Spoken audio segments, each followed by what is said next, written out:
2025 Prelim RGPS Paper 2, Question 2.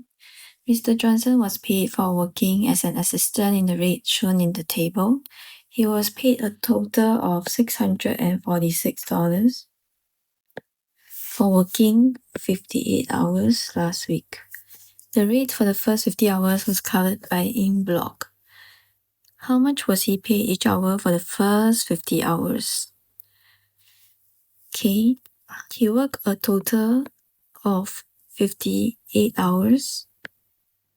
Okay. Now we know there's a 50 hours block here, and then there's an 8 hours block.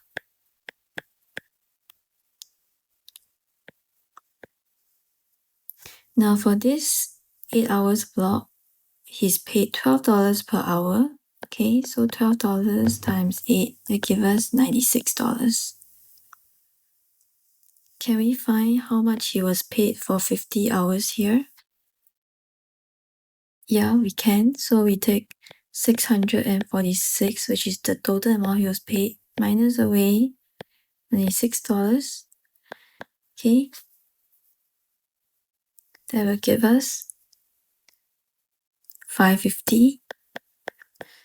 So he was paid $550 for 50 hours. What are we supposed to find?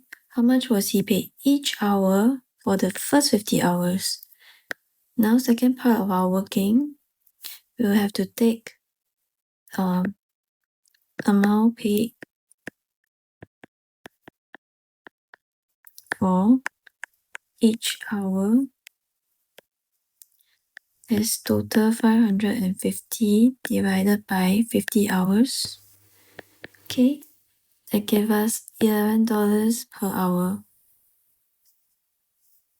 So our answer, $11.